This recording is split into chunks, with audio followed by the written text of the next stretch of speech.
Okay. All right, everyone. Welcome. So if you are new to Repurpose Your Purpose, welcome for the first time to be here. And if you're a repurposer, welcome back. I'm very excited to talk to all of you, and I'm very excited about today's panel. So before I talk about the panel, I want to tell you, who I am and a little bit about Repurpose Your Purpose. So as Sydney mentioned, this is not my first time teaming up with General Assembly. So I want to thank you, Sydney, and Michelle, who's not here today, and General Assembly for really having us here. I've been partnered up with you for, at this point, I think a year or something like that, and it's really wonderful every single time. So thank you. And I also want to thank everybody who is participating today. Thank you for taking time and joining us. All right. So who am I? I'm a transformational coach. I work primarily with career changers, and I'm actually starting to work with people building bigger things now, because my own clients, the career changers I worked with, now they've changed careers and they're moving up and deepening and expanding their work. I do a lot of events online, and I'll tell you more about them. I work with people all over the world, and I'm based in Los Angeles. All right, let's move. So repurpose your purpose tag is use what you already know to do something new. Okay, and I think this is really important to mention, because when we change careers, we tend to underestimate how many things we already have that we can use in our new career. And it really started with these events. I started these events from the very beginning of Repurpose Your Purpose. And I started them to bring people together. I have a slide right here. Of course, we are online now, but I wanted to share this for a reason. It's because when we share space together, when we're together, something magical happens from that presence in a shared environment. And I think when we are online, sometimes we forget that. We tend to space out more. We feel we're already, we're not home, we're isolated. So I really want to invite you today to help me create this space as if we were together, and where we're really tuning into each other and create this virtual space just like we would do in in a space, in a physical space. So whether you're on video or not, I understand some of you might not feel comfortable right now to be on video. I'm just going to ask you to take a moment right now to really feel. We have 79 people right here. We might have a few more joining us. And just really be present. How many people are here with us, right? In this field we're creating, here to support each other, this journey to career change, and in exploring what it's like. Yeah, I really wanna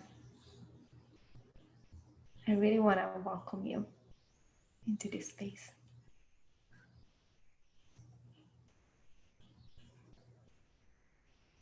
Yeah.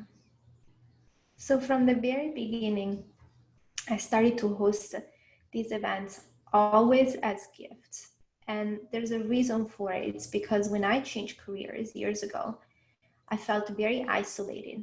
And I felt there weren't many spaces to connect with people that were in that, in between time when you don't like what you're doing, or you're over it, or, you're looking for something new, but you don't know what that new thing is yet. And I wanted to give everyone, regardless of income or anything like that, right, as a gift, a space where you're always welcome. And you're always welcome, even if you don't know what you're doing next, even if you're shy, even if you are not feeling great, or if you feel great, if you're excited, if you want some inspiration, wherever you're at, you're welcome here. We follow career changers.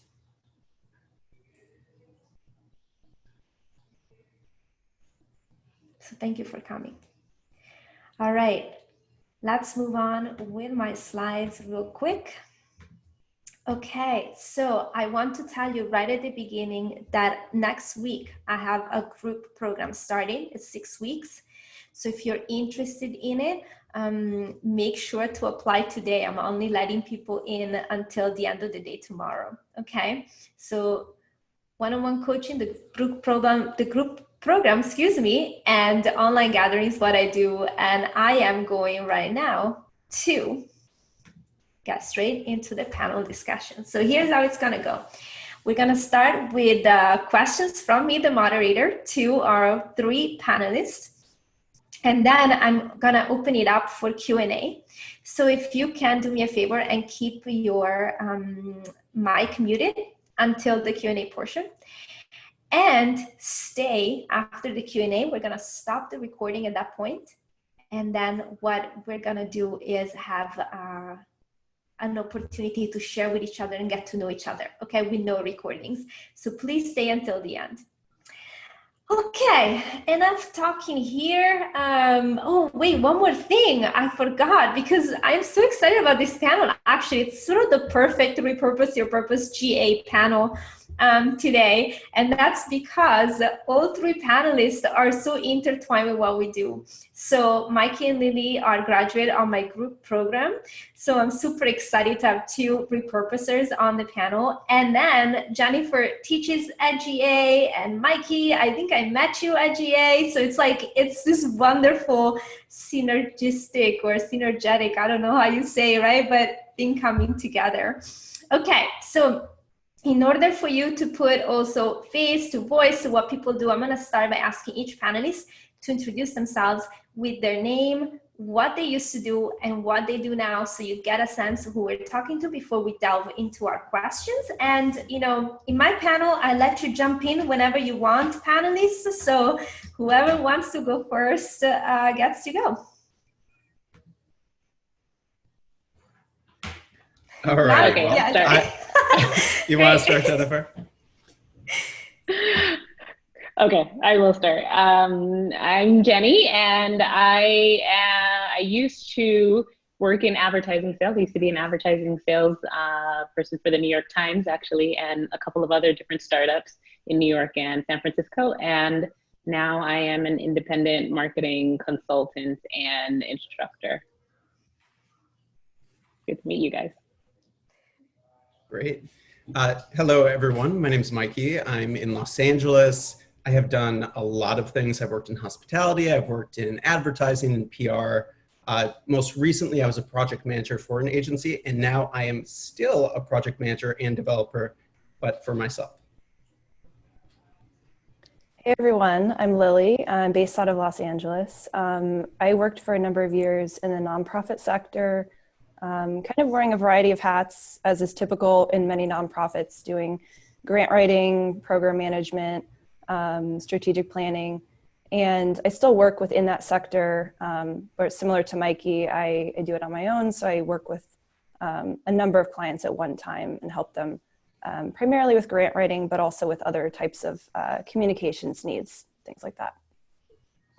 All right, well, welcome everyone. I want to start with my first question for you, and that is, were you one of those people who always wanted to work for themselves, or when did you catch the bug?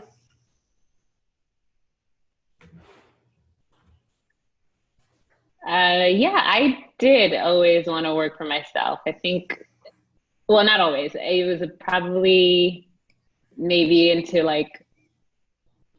maybe a few years after starting my career and starting I didn't like to really keep a routine, or I want to do things my way. And I realized after a few jobs, every job that I left and started a new job, it was a consistent thing in me where I was just I always want to do it my way, and I always had creativity. So for me, it started coming up maybe after just after 5 years of working in corporate. And then I didn't take the leap until 10 years, to be honest, after working in corporate. So it took a while.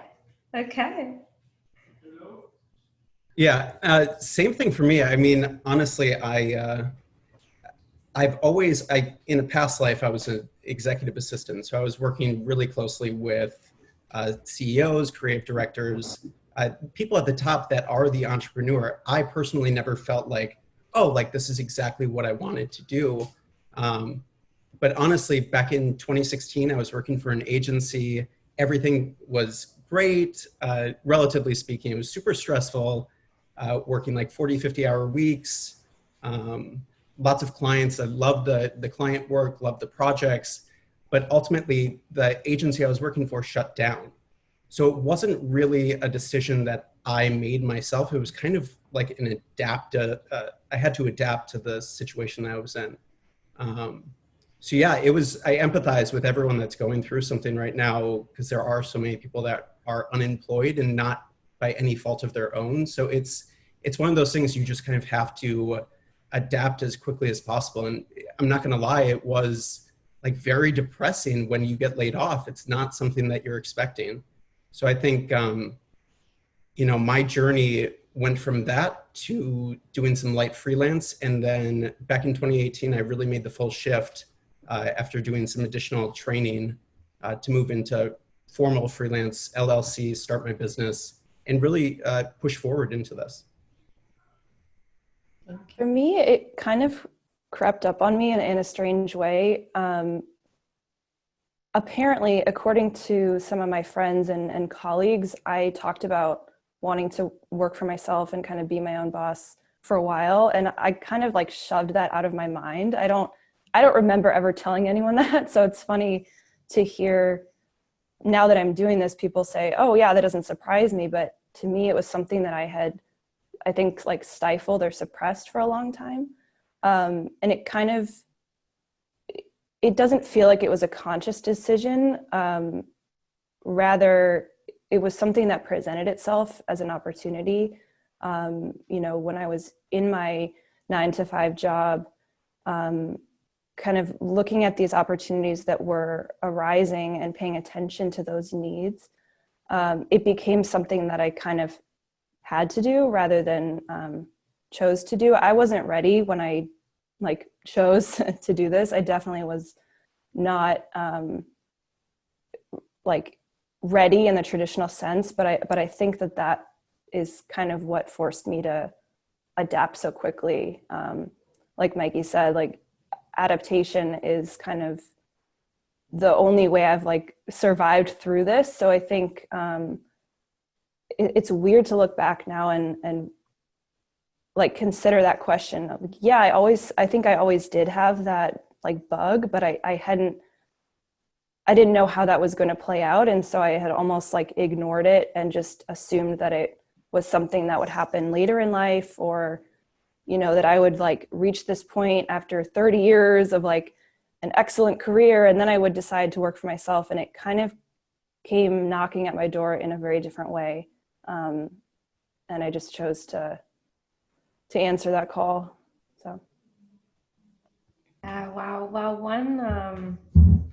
one thing that I think it's so wonderful about talking to more than one person at the same time, right? To have a different pattern is that each experience is different, and there's not one way to get to where you are. And this idea, I find that a lot in, career advice and career talk, this idea that you can plan step by step.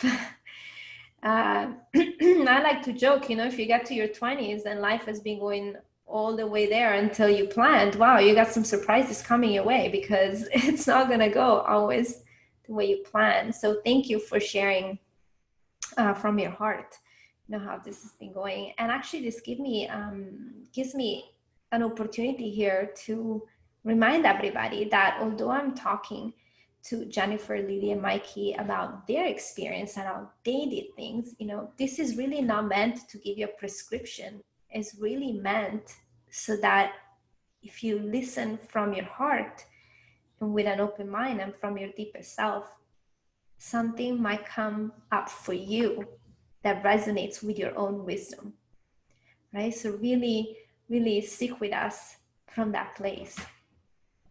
All right, so let's go to the next question. This is actually something that as a career coach, people worry a lot and they come to me a lot with this question, which is how did you choose what to focus on as a solopreneur?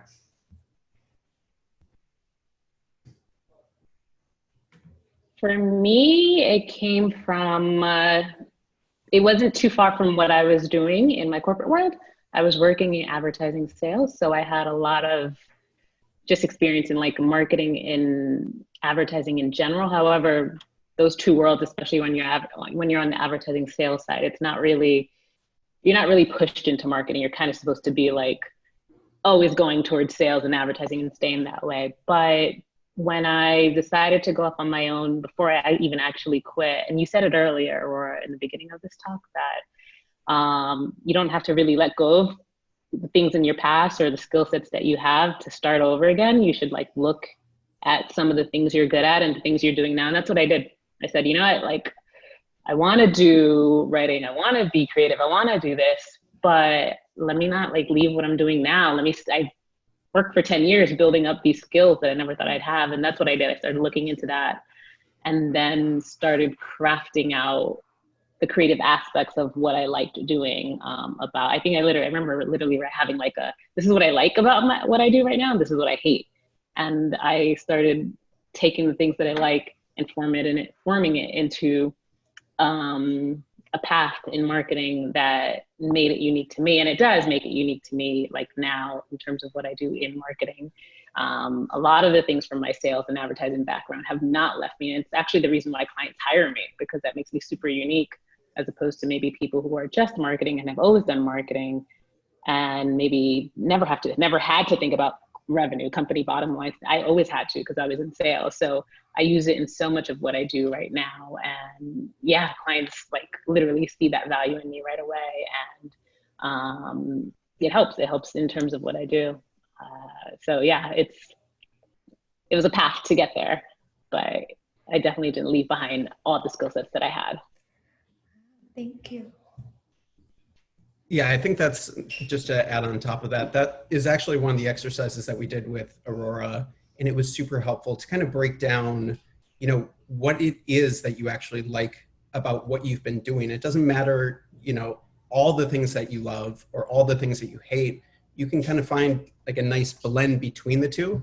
So I think for me, I am still doing what I was doing when I worked full-time at an agency, but it's kind of on my terms. And I think my experience as an executive assistant, working directly with stakeholders, working with CEOs, and working with clients, all of that combined kind of gave me a different perspective of what it is that these businesses and people need, rather than, let's just like make a website to make a website. Like really digging in, discovering what they actually want has been super helpful. And, again, I think you can always upskill. But I think the key is to kind of experiment in a ton of different areas, because you don't really know what you love or what you hate until you've done it enough where you're like, all right, I'm good. Like, no need to do any more of that. And I think all of us should still be doing some of that experimentation, especially now.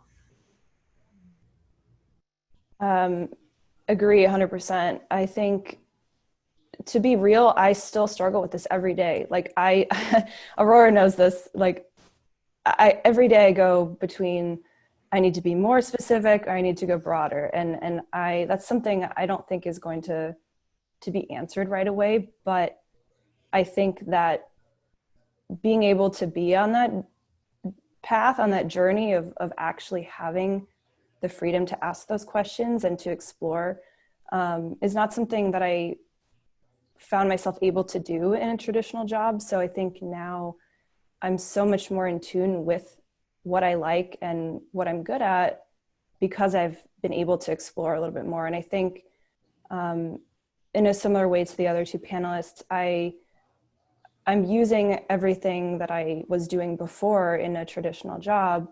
It's just shifted to, a different approach. And I think like before I became self-employed, I wanted to quit my job for so long. I was so burnt out. I was convinced that I was like done with the nonprofit sector. I was just was exhausted. And what I learned through Aurora's class and through a lot of just not stopping and continuing to like ask those questions, is that it wasn't so much, I didn't need to abandon everything, right? There were a lot of things that I could take forward. And I learned that, you know, it wasn't the work itself that I was tired of. It was just the way in which I was doing it and the environment that I was in. So I think it's important to not, you know, not completely abandon everything. You don't have to do that to start over. And I think I still struggle with this, you know, to this day about sometimes I just want to like scrap everything and start over. But there are ways to still get that sense of like newness and freshness without kind of letting go of everything that you've, you know, that you've learned in the past. Yeah, I love, I think this is something really important that if you haven't worked for yourself, sometimes you don't discover until then that doing the same thing you were doing as an employee, but as a solopreneur can be very different, even if the work is the same. And I want to invite you, if you're watching this, right, to just really just think about the level of freedom or responsibility that you like to take. And if working for yourself is for you, it's usually because you enjoy, you know, taking maybe a little bit more risk, but also you enjoy that freedom, and that freedom does come with responsibility in a different kind of worrying or stress, but it's something that is a much better fit, let's say, for you than the stress or the worry that comes from working at a company, right? So it's just something interesting to notice that sometimes it's not we have to change career in the sense of the work we do. Sometimes it's how we do it, where we do it. All right. Speaking of that, what is your favorite thing about being self-employed? And I'm going to ask two questions at once. What is your favorite thing? And what is one thing that surprised you that you didn't expect will come up working for yourself?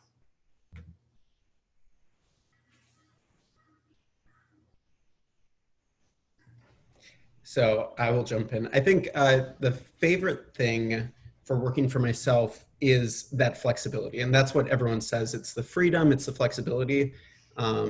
That's not to say that there aren't responsibilities, and you are the stakeholder that needs to make sure that those responsibilities or tasks or jobs get done.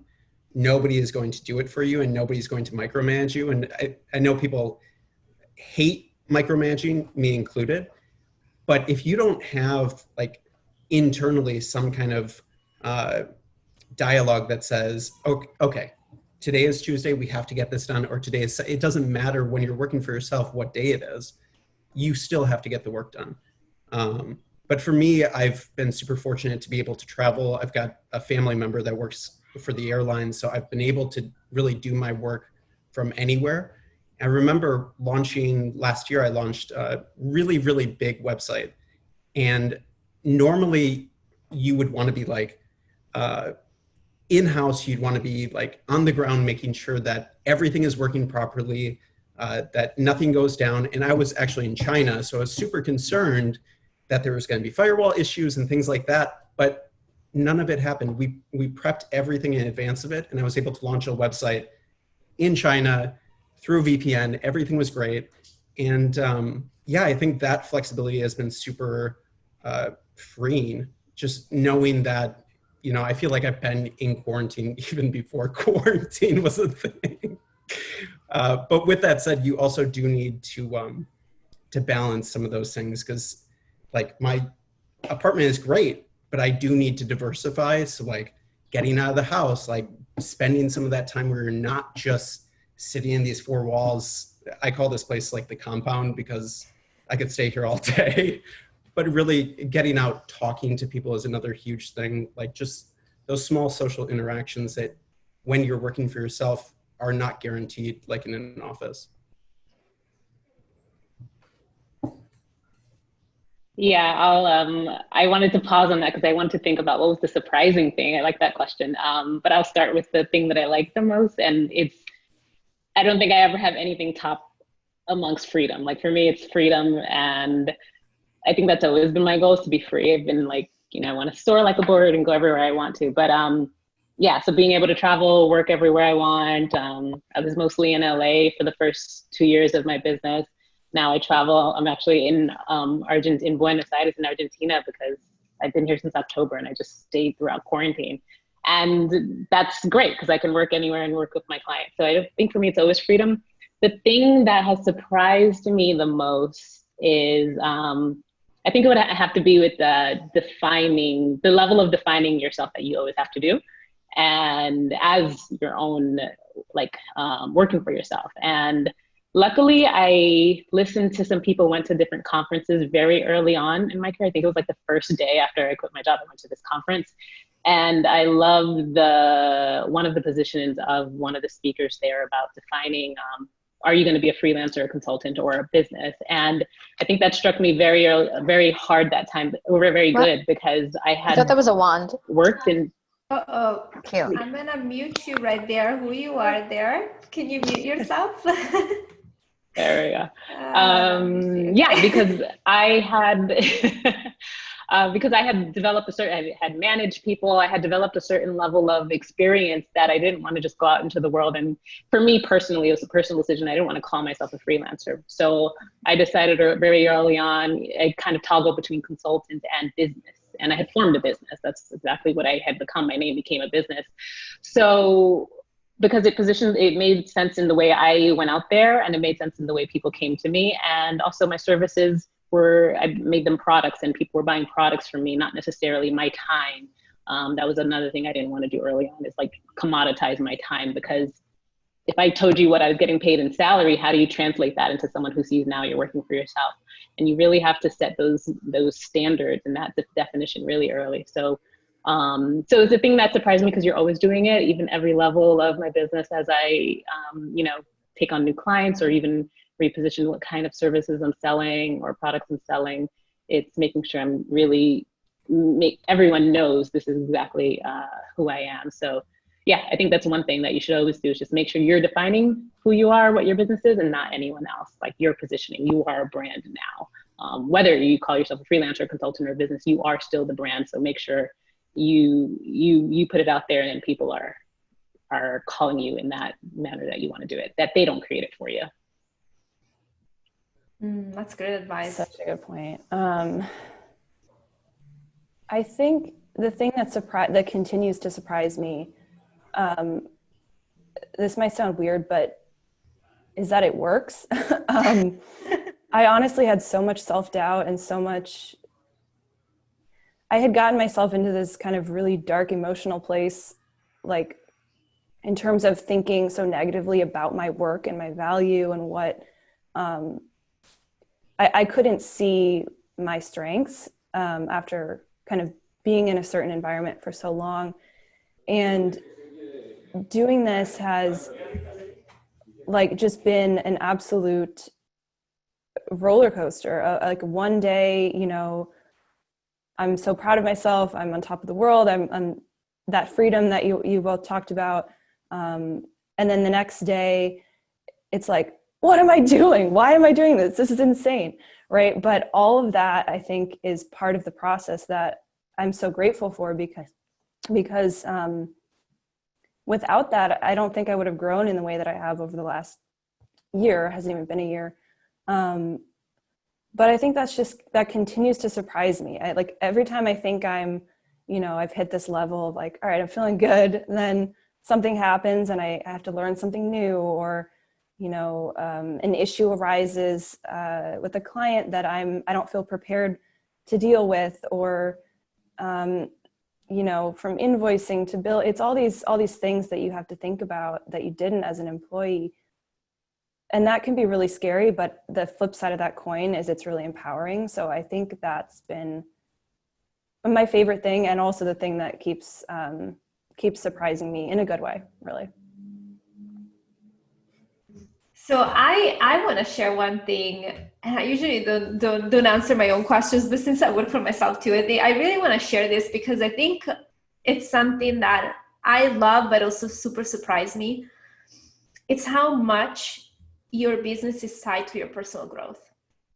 I think that for me was quite mind-blowing compared to being an employee, because you do come up with all your insecurity, need to set boundaries, issues around money and negotiations. Like, I think having your own business, it's like a giant mirror where, like, whatever you have an issue with, you better start working on it, because there's nobody's gonna like do it for you. Compared to, let's say, when I was working as an employee, I had to negotiate salary once, and then that was it, and then I didn't have to worry about it. So if you're thinking about working for yourself, I really want you to also think about the possibility of like growing that way, because for me that's been really a huge thing.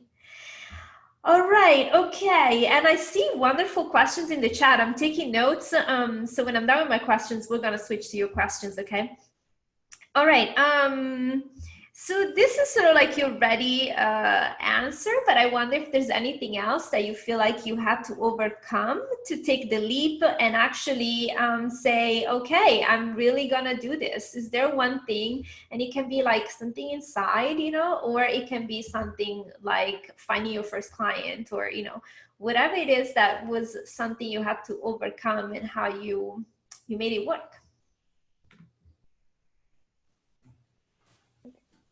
I think one thing that I can think back to, so back in 2016 when I experienced a layoff, it was not fun at all. We were also in the middle of a relocation. So my husband was getting relocated to North Carolina. So we were in the process of moving. So I really used that time as like a restart or a refresh. But for me, the moment that really, I guess, was a gamble for me was I applied for this Apple Developer Academy. So it's this new school that opened up. It's sponsored by Apple at one of the oldest universities in Italy. And I applied just thinking like, it's gonna be 10,000, 20,000 people applying. I'm never gonna make it.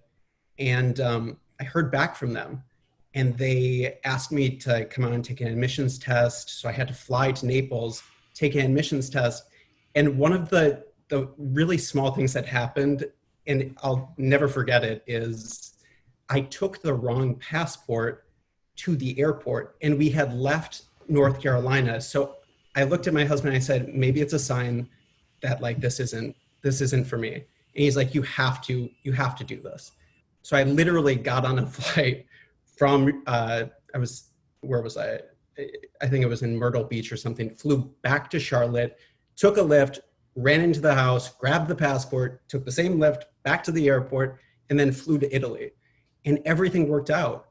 And if it wasn't for a small moment like that, I wouldn't have met all of the amazing people that I met in Italy. I wouldn't have moved there.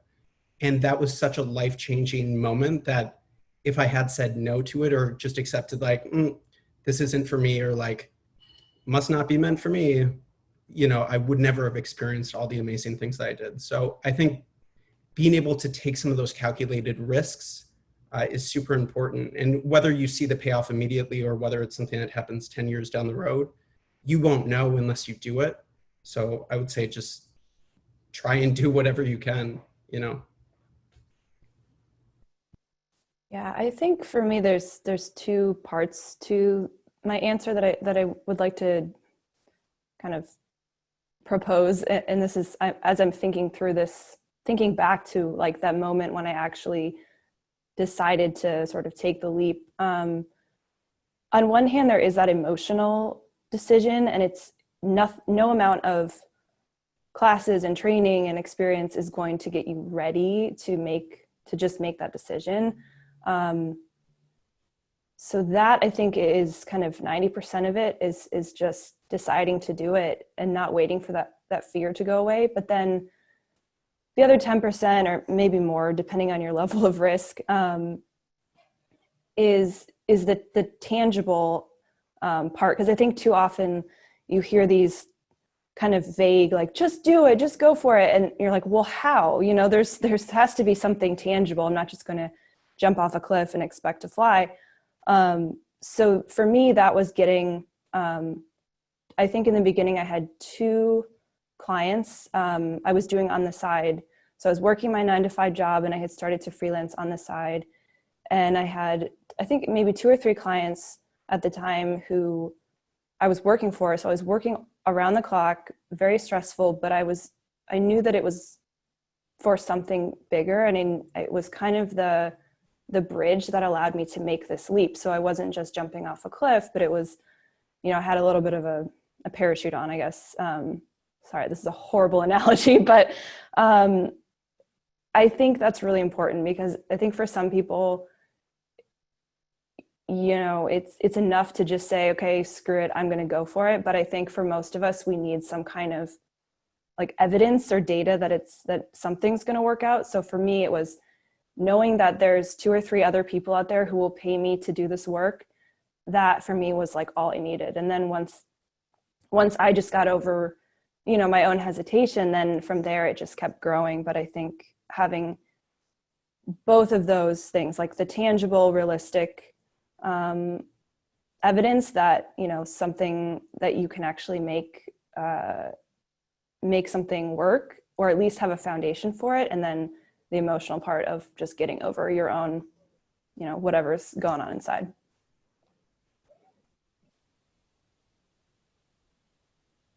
Yeah, for me, my hurdle especially was getting over this, like this new world, this new reality that I had to be in, which was you're leaving stability, you're leaving a big name company that your parents love saying that you work for, you're leaving the circle of your, I didn't leave my friends, but the circle that we were in was that we were all working for big companies, name brand companies, whatever, or just, you know, established companies, to like, oh, you're just going to go on your own and do it. You're kind of, it is a little bit of an identity shift. And so it was a hurdle for me, and just thinking about how do I do this confidently and not like go back prematurely. There's nothing wrong with going back to working if you want to, if you feel that, but going back prematurely. And I think that's what also prompted my just kind of moving. I left New York and just moved on to LA, and kind of this new like world and new, not that I created a new identity, but I kind of did. But what it allowed me to do was just allowed me to kind of take myself and reintroduce myself to like the world, whoever was out there, and say, I'm not Jennifer working for the New York Times, but say I'm Jennifer and I'm a marketing consultant. I probably wouldn't have believed that if I had stayed in my same apartment, same room, or at that moment around my same particular group of friends, because they knew me of who I was and where I worked for. That was my identity. So kind of going into this new environment, and I was able to do it at that time, allowed me to just kind of start with this clean slate. But it was hard, you know, it's so is different. You know, you're going from working with people who in an office who you probably worked for the past 2-3 years to, oh no, I don't have an office, or who is my circle. And I had to do that too. I had to find new networking circles. And I found that very quickly. There's actually networks of entrepreneurs and freelancers and people who you can connect. That's actually how I met Aurora. Like I just went to one of those events and I was like, oh wow, there's more people here who I can kind of like find in like this like circle. And you don't leave what you had behind. It actually builds on you. But you do have to like, you know, again, the imposter syndrome, I think everyone speaks about that a lot, but you have to kind of build up your belief in who you are. And it kept me going personally. You know, this networking thing, it is so common for people working for themselves to feel isolated or to need to network, that actually there's an amazing amount of opportunity, I think, if you work for yourself, to meet other people that is not quite apparent until you're in that situation, and then you realize, wow, yeah, I'm not the only one who's stuck in my, you know, living room, and I need to like get out there.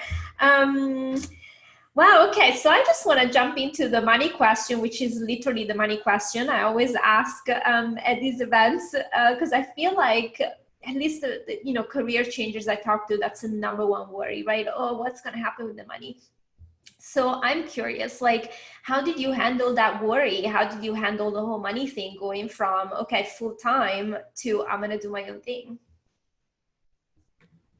Yeah, money is like 100% the money question. I personally am like hyper frugal almost to a fault.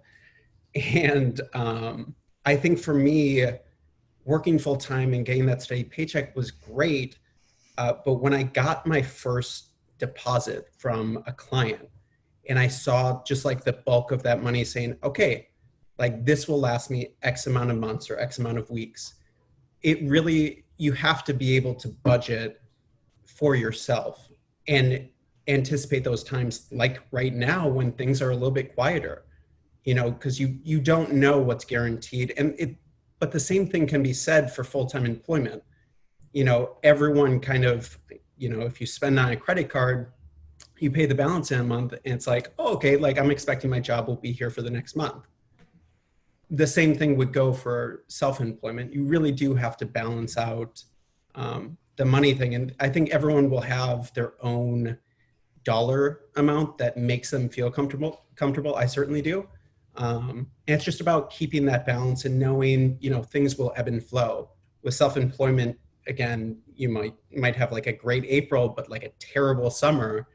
And you just kind of need to stay the course and know that, you know, things are seasonal sometimes and things do shift, but, you know, just keep pushing through and not making that like, you know, everyone has to eat. So if you do have to do something, you know, that you weren't expecting to do, whether it's like a job on Fiverr or, you know, you're working for a friend that's paying you, you know, like a friends and family rate, like if that's something that you have to do to make it work, make it work. But also know that your value is in the rate that you put out publicly to people.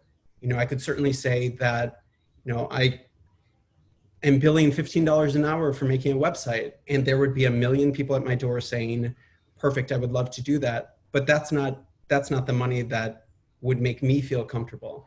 And it's not what I value myself at. So it's really about taking a step back, saying, what are my rates? What does the market pay? And then how can I make this last for however long as I need to? The upside of that, getting clients, that I found, is that you also don't go from like a stable income you always count on to zero, right? So there's that part that I think we forget, because when we have a full-time job, and I'm sorry, there's some noise outside, but if we have a full-time job and then we get laid off, like right now it's happening, we literally go from like, okay, I was feeling safe, to zero. Instead, I feel like with your own business, you're, you know, in a way it forces you to be on top of that and create multiple streams so that you can go from, hey, I'm doing great, to zero in one day. Right, right? exactly. All right. Who wants to go next here, Jennifer or Lily? Yeah, I found that, well, what I did for sure when I started like really getting serious about leaving was, and I had hit that point, I think, where I was like, I'm ready to leave, like not just go to a new job, but I'm ready to like leave and start on my own. I started aggressively saving. So, you know, that's the one thing you can control. There's other factors that can do it, but I started saving, not, you know, I could have saved maybe 2 years in advance, but I think for me, it was just like, okay, I have 6 months and this is my date. And I picked a date where I was going to leave. So I think me picking a date also forced me to just get serious about it. I said, like, I had already quit in my head 6 months ahead. So I had a number that I was looking to at least have a cushion for. And that's the reality. I saved enough, not enough to last me a year, but enough to just say, okay, this is enough for me to be comfortable for, let's say, 2 to 3 months, which save more if you can, but that was my number. And then also what I did is, like about 3 months before I left, I started reaching out to clients or potential clients, like people who I wanted to work for and consult for. And that's how, at least then, that wasn't my vision for the future, to be like this like consultant. But at that point I started reaching out and just like saying, like sending out my resume, to be honest, as if it was like a job I was looking for, but I actually told them. So I'll, again, going back to defining yourself, I said, I'd like to consult with you on this. And that's how I positioned them. And there were companies that were just like, yeah, we are looking for this person. We weren't really looking for an employee, but you consult. Okay. And so they just started considering me as the consultant. So again, it came back to just me defining what I want to do for them, and they're matching that definition with their needs. And that ended up, that one client, that one person who I reached out to, company, ended up hiring me on as a consultant. And that gave me, I only planned to work with them for 6 months, turned into a year consulting with them. But literally I left my job in a month. It took about 3 months for us to like solidify the consulting contract, but I left my job, and a month later, like I left my job, I remember telling everyone, like, I'm not sure what I'm gonna do, I'm just leaving, I don't have anything lined up. And a month later, that deal that I had started working 3 months in advance ended up closing. So I didn't, I'm lucky, but I did work for it. I can't just say it was luck, I like did it, but I'm lucky that I didn't have this like, you know, like lag time of just like, oh no. So I didn't even have to touch my savings because that ended up working out. So I think my advice is just like, you do have to prep for it. Like, it's not going to just happen like magic. Like, there are things that we all do to get where we are. People may not talk about it because it's boring. I'm not going to tell people like I reached out to 50 companies and emailed them all. That's really boring, but that's what I did. So there's a lot of legwork that people do. So just do it if you really want it. Yeah, absolutely. I think this is such a tough question always, and then especially now. It's something I think what I've realized is that regardless of your job structure, whether you are full-time with benefits, consulting, freelance, part-time, whatever it may be, that nothing is guaranteed, sadly. And that's kind of just it's life, but especially, you know, in an economy like this, it is unpredictable. I don't necessarily think that working for yourself is inherently more risky than working for a company. And I think that's an important like reminder.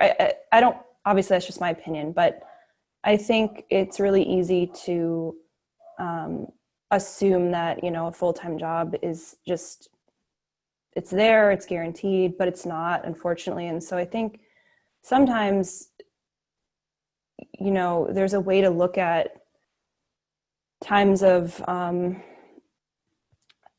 financial challenge or, you know, times like this that are happening. And I can't imagine having gone through this process now. So I really like feel for all of you and have so much respect for what you're wanting to do. But I do think there are ways to find,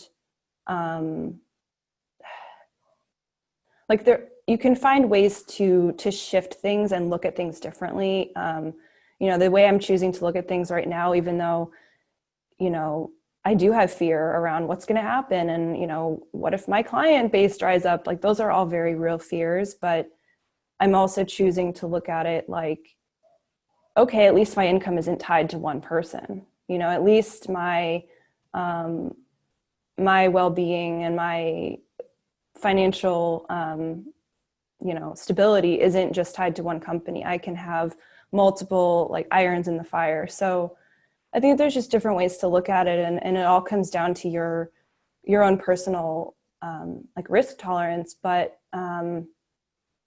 you know, definitely do what you can. I saved as well I had like a 2 to 3 month runway, and I knew that wasn't realistically enough, but I kind of was just at this point where I was so unhappy that money was not going to solve that for me. And obviously that's coming from a place of, you know, being fortunate enough to have the choice to do that. But sometimes it's weighing those benefits, like financial benefits versus, you know, if you're so miserable and your stress level is out of control and your mental health is not good, like at what cost is that to you? So.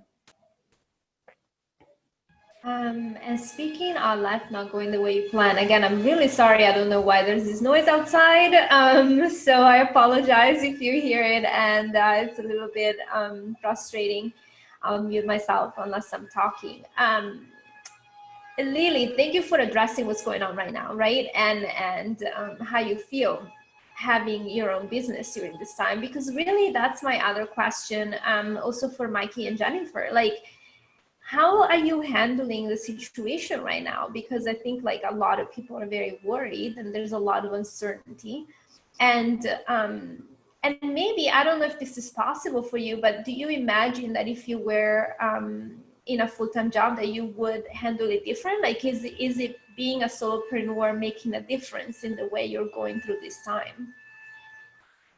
Yeah, I did. I remember when the pandemic just started, and I think my first reaction was, "Oh my God, like what's happening?" And I immediately was proactive, and I reached out to like all my clients, and I was like, "What do you need? If you need to like reduce, and you need to like like move from retainer to hourly," like I actually went to them way before they came to me. Maybe because I don't know why it was, but I did. And they were just like, "We're fine right now. What are you like?" I think because I was out the country, maybe I was just like hearing things more than like the US was at the time. And all my clients are e-commerce stores. So, I was just also thinking like shipments from China, are they going to make it, blah, blah, blah. Like, and they kind of just told me like, "We're actually fine," but they appreciate it. They told me, "Thanks for being proactive." And I get, it probably just solidified another trust level with them. But so actually all of my clients' businesses have been good. Like there was like a 2-week lull, but then it sprung up and was amazing for them because they're all e-com. So that was great for them. And more business started coming in too after kind of things started coming down. But I remember just thinking like, what would I do if I was in a job situation? And I remember thinking I wouldn't have had this much control. Like the fact that I was able to reach out to the people who were paying me and tell them the direction that we could take it, it just made them like appreciate me more, as opposed to if I was in a job at that time, I think I would have just been waiting, thinking. And I actually went through, or I had started, when I started the New York Times was in 2007, which was right when the recession came in. So I started, and then 3 months later, like all these layoffs started happening. And I was like, "Oh my God, I just moved to New York, got this awesome job, and like, I'm gonna be laid off." And I remember having no control over anything.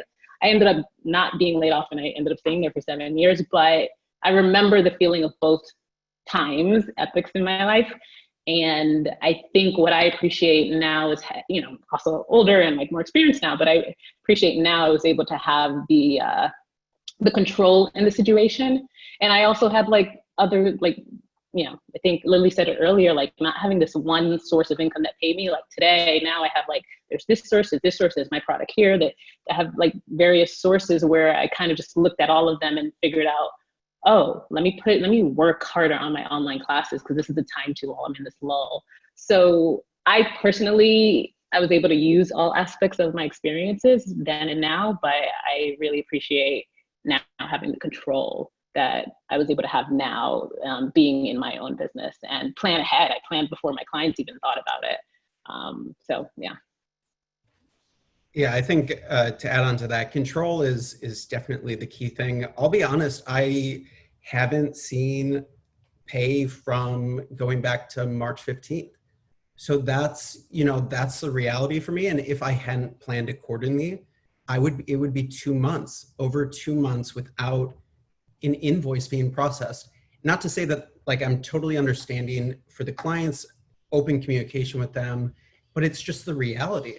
If there's some of the businesses I'm working for have storefronts that have shut down and are still not open in Los Angeles. So how do you expect a business to pay you if they have no incoming receivables? So it really, I think for me, I took a step back and I said, okay, we're going to take this time. It still is super stressful, but take this time to better myself. And knowing that I do have some reserves is definitely reassuring for me. But I've refreshed up my portfolio. I made it like exactly how I wanted it, published that. I've been working with my husband on a YouTube cooking show, which is just for fun. But again, it's a potential another source of revenue, potentially. And I think it's just kind of stepping back and removing yourself from all of the noise, because there's so much, if you sit on Google News all day, you will be stressed out all day.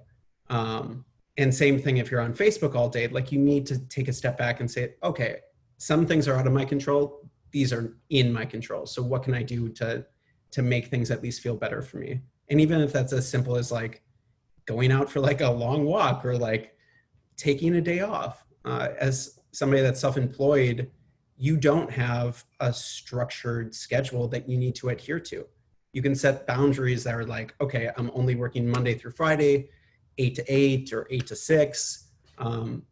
But there isn't anybody telling you that you are required to do this at this time. So I think, yeah, it's an adjustment, and it's one that I thought I would weather it perfectly. And I'm going to be honest, like, it is very stressful.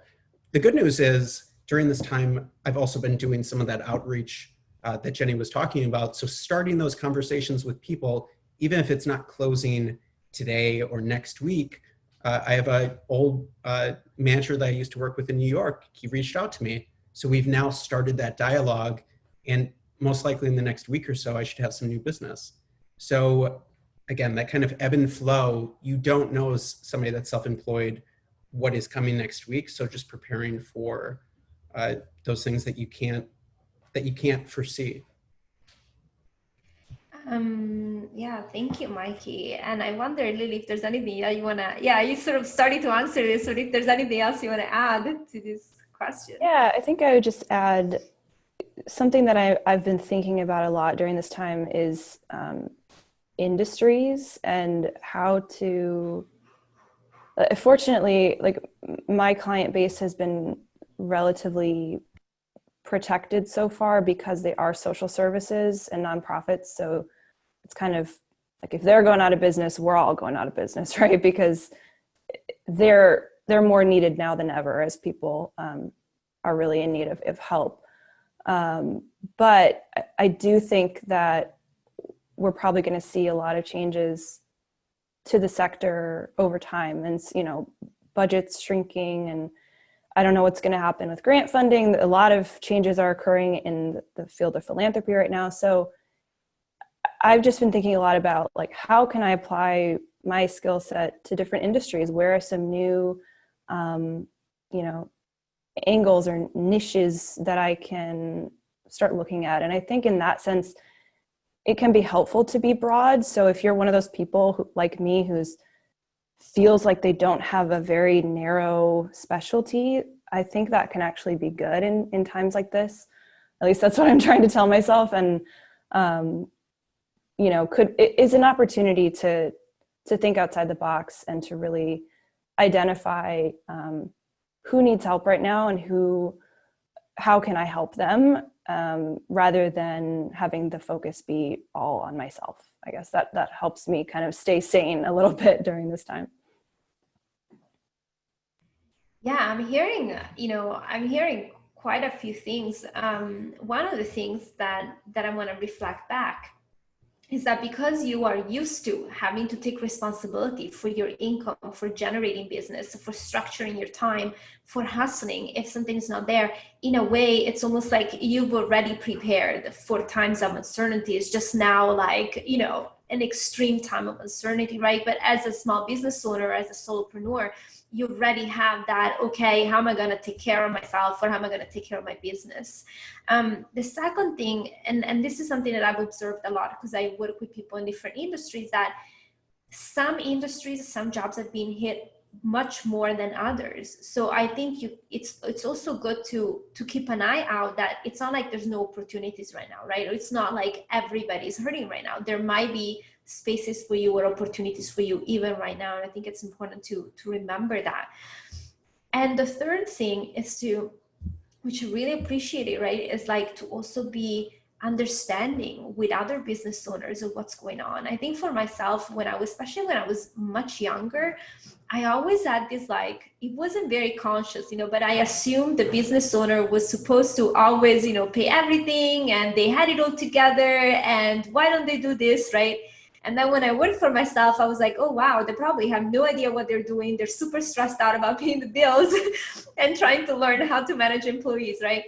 So I think, like, there's an opportunity right now as a solopreneur business owner also to expand that compassion and understanding to each other that I feel being self-employed has really taught me. And right now I have an opportunity to do that, more of that. So one more question, and then I'm opening it up to all these amazing questions from the audience. So you can start writing your question in the chat already, okay? All right, so what is one piece of wisdom or advice that helped you create your business, transition, change careers, and that you often think back to or go back to help you, as you continue your journey to entrepreneurship?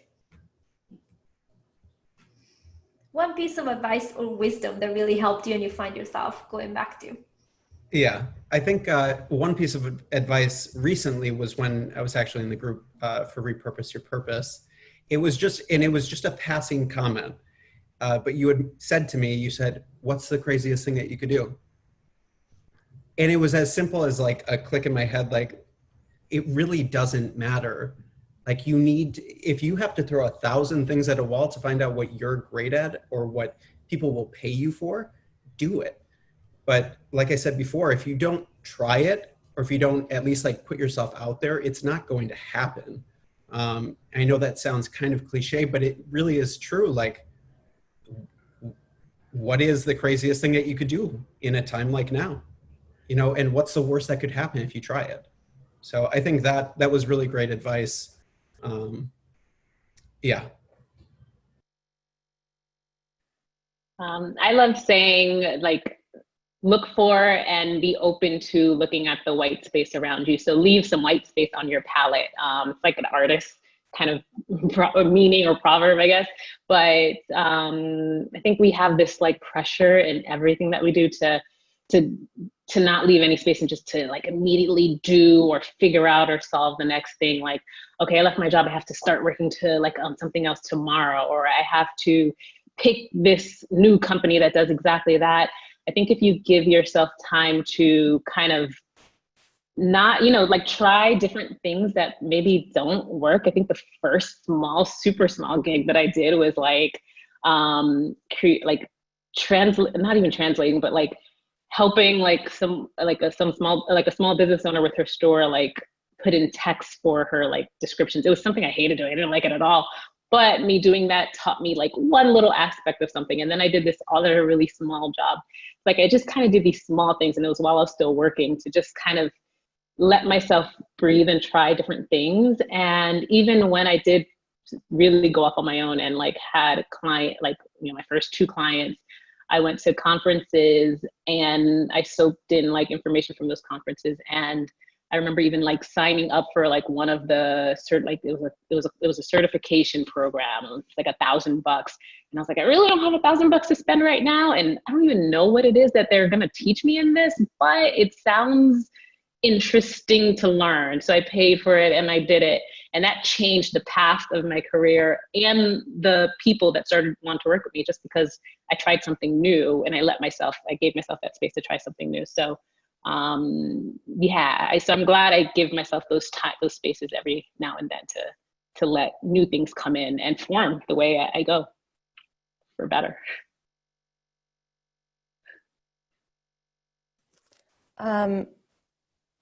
Something I have to tell myself every day, because I am a chronic overthinker, is like, how do I put this in a nice quote? Stop thinking so much. It sounds counterproductive, but I think to take action, and this is something that we talked about in the Repurpose class, that you always hear, but I think really digesting this was important for me, that you're never going to have all the answers before you start something. So it's through starting the thing and through taking action that you actually learn what you need to know. And for me, that just flies against my nature, which is like, I'm going to plan everything out. I'm going to answer all the things. I'm going to analyze everything and then make a decision.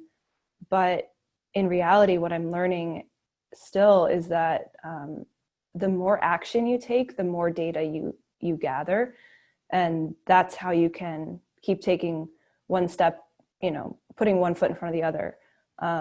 It's not through thinking it through in your head and trying to solve it all, on your own before putting yourself out there and you might fail, but that's how you learn. And I've had a lot of experiences in doing this that I look back on and I'm like, oh, why did I do that? You know, that was not good. But it's all learning. And now I'm able to look back on those moments with the insight that I have now, but I wouldn't have gotten here without having made mistakes. So I think, hopefully that was succinct enough, but yeah, that would be my advice, is to stop thinking so much and just start doing. Okay, wow. All right, that's great advice. All right, so I'm going to ask some questions here that I see in the chat, okay? Because we still have like 70 people here, so it might be a little bit hard to have people jump in. So one thing that maybe you can ask really quickly is, how long did you start to take did it take to start your business? And I think for all of you, it was fairly fast, right? Yeah, it was, for me, it was as simple as going to, not sponsored by LegalZoom, but I went to LegalZoom, like set up all the LLC stuff, lots of research on Reddit, and trying to understand, you know, some parts of setting up an LLC and like what I should do and shouldn't do. But honestly, you know, hiring like a really talented CPA will save you so much time. Oh, yeah. And not only time, but they're also extremely smart and talented when it comes to understanding your specific circumstances. So I can't say enough good things, because it's taken such a burden, you know, beyond managing new business and doing all that stuff, to know somebody that's in your corner that will be able to kind of take care of some of those tax things that are just above some people's pay grade, including mine. Yeah, exactly the same. Yeah, exactly the same. First thing I did when I quit, I was like, I went to a CPA and she did everything for me. Luckily, you know, that was part of her service. And in 7 days or whatever, I had the entity, I had my EIN number, no clients yet, but I was like, okay, good, I have that. And then, yeah, I'm not expert in that. I don't even want to know it. So I think that was one of the smartest decisions I did before even knowing it was a smart decision. And I still work with her today. She's my CPA to this day for my business. So that's it. You mentioned you got your first client very fast. So like, you were in business very fast, faster than expected, right? Yeah, because the client closed a month later, but I was able to establish everything within 7 days of quitting. So, and it was helpful. I always call that first client as like my playing ground of learning how to run my business and get paid independently, on top of, because the taxation is different and all of that. I think if I had not had that, if I just went straight into like all these different projects, it would have been a different experience. But the fact that I had just one client and taxation was different, I was able to learn a lot and kind of understand the way, like why I should price a little higher, because you're paying your taxes, you're paying your own insurance and all these things. And so I say, go right to a CPA, have them set something up and like not learn about taxes, but understand what's happening with your taxes soon. Yeah. And Lily, before you answer, I also want to address in the chat related to this. There's a question about, what kind of business entity should I create and so forth. And I think it's very important you talk to a CPA, a business attorney, right? This is not the kind of information you want necessarily from a panel. Like, I think just go straight, invest a little bit of money from the expert right from the start, and you'll be glad. It's actually not as complicated as you think. You just need to go to somebody that does that for a living and we'll set you up. All right. Lily, how about you? Yeah, I think, I didn't set out consciously to start a business first and then build clients. For me, it came, the first client I had and then the second opened up this opportunity, I could be doing this on my own. And I had been looking for a career change and really wasn't sure what direction I wanted to move in. And as this was building, it became clear that that was the solution for me. So for me, the business started technically as soon as I had my first client, but I think all those technical pieces, getting set up with a bank account an EIN, figuring out taxes. I don't like saying this because I think this is like so unhelpful when you're on the front end and you're having all these questions, but honestly, the questions answered themselves. And like, as soon as I took the next step, I started exploring. I was just in this place where people, it sounds crazy, but the right people came at the right time. Like, I met an accountant whom I love and started working together. And then from there, I met someone who ran a co-working space. And now, sadly it's closed now, but, I was going there all the time and working and meeting other entrepreneurs and solopreneurs. Definitely don't consider myself an entrepreneur, but, I just think those things will come. And it's not to say like, oh, just sit back and, they'll be dropped in your lap. But as you start to uncover the next thing that's in front of you, as long as you have, I'm firmly like in this belief that if you have people that will pay you for your work, that's the most important thing. Like, you're in business and you can grow from there. And all these other things are just the structure, but it doesn't make sense to like go set up a website and open a bank account and do all these things if you don't know, if no one's going to pay you to work. Right. So I think that all this is to say, like, there isn't one formula for doing it. And, hopefully that's helpful. I'm wary of saying that because it's like, people want an equation sometimes, but I did too, but I'm learning that there's really no like one way to do this at all. I think that's great actually to share that, because there's magic in taking action. There's magic in going out there and say, I have something to contribute and I'm going to help, and then see if that help is received and people pay. My very first Repurpose Your Purpose meetup, it was a free thing. I wasn't even sure. I was still like, I don't know if I can be helpful. I'm going to test it out. And somebody showed up and literally put money in my hand. It was like, this was great. Can I pay you? Like, I was like, oh, wow, that's a good sign. That's a real sign. You have something to contribute. So I think to orient yourself towards taking action and actually see if you can help people, and people are out there looking for what you have. I think it's great. It's great advice. All right, so I have some other questions here. Let me see, and you can keep putting things here if you have questions. I think some of these questions we already answered. Let's see. Okay, there's a question about courses or certifications. So definitely look at January Assembly. They're gonna send you in an email also a discount code, I think, or something. They have a lot going on right now.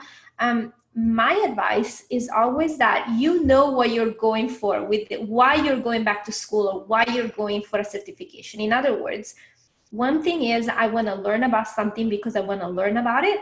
And one thing is I think I need this degree, this certification, these skills for a job. Then it's important that you first research the job or the business idea, and then you make sure that you're getting the right knowledge and the right piece of paper, right? So it's very important that you start with the end in mind and the motivation, and you're intentional in what you want to learn, whether it's for fun, for yourself, or really working. Okay. I don't see any more questions here that we haven't addressed. So let me ask you a couple of things, and then I'm going to stop the recording, and I'm going to give an opportunity to everybody to start thinking for yourself what you want to do. Okay, so do you have any words of encouragement for anyone listening to this who wants to become a solopreneur and is feeling scared or insecure? So I think we can go back, all of us, right? We're working for ourselves. We can go back to whether it's a year ago or a few years ago, to that time where we were really scared and we were insecure and we were like, this felt impossible. What would you like to say to somebody feeling in that space now?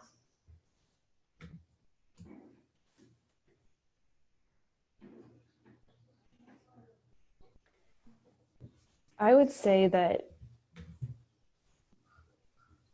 nothing changes until you change. For me, that was definitely the case. I never got over the fear. Like the fear never went away. It's still with me. I don't expect it to go away ever. I think I remember the day that I quit my job,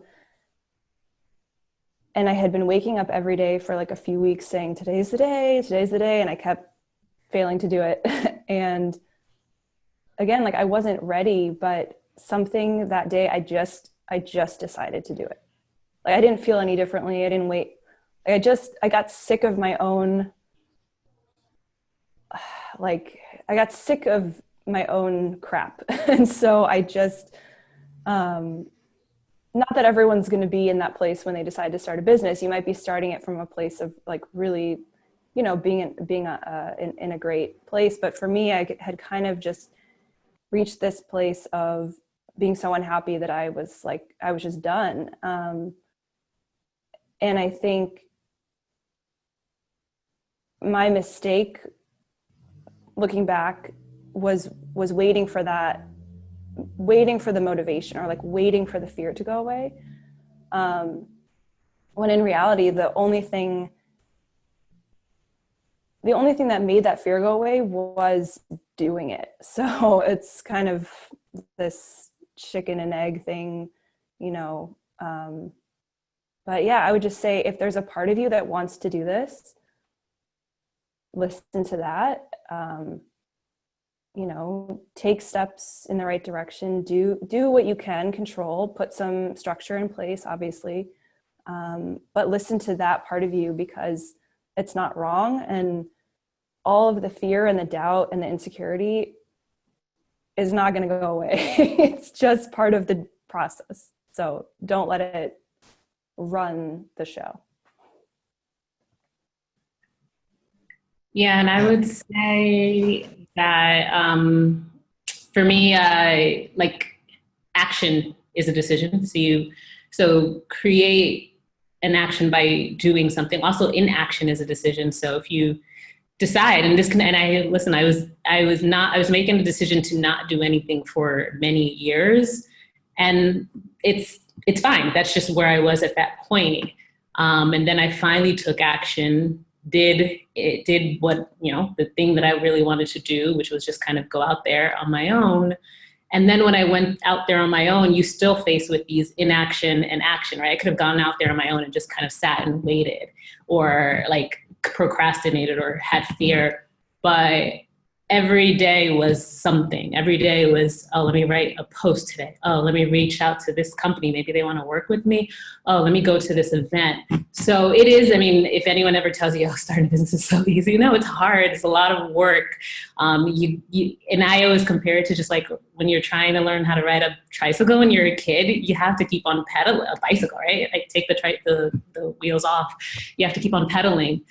So every day I'm pedaling. When I stop, and you should take breaks. I'm not saying don't get self-help, heal, but there's always you're pedaling. You're always pedaling because you want to keep it going. And even to this day, I'm pedaling. I take breaks and I relax and I find my calm and I set my rate so I can find my calm. All of that comes into it. But I think it's just keep moving forward in action. Like Lily said, fear, all of these things they don't move you forward, especially fear and doubt and unknown. They don't move you forward. So if you have fear, I think the best thing to do is find something to distract you from that fear. Write a blog post, publish it.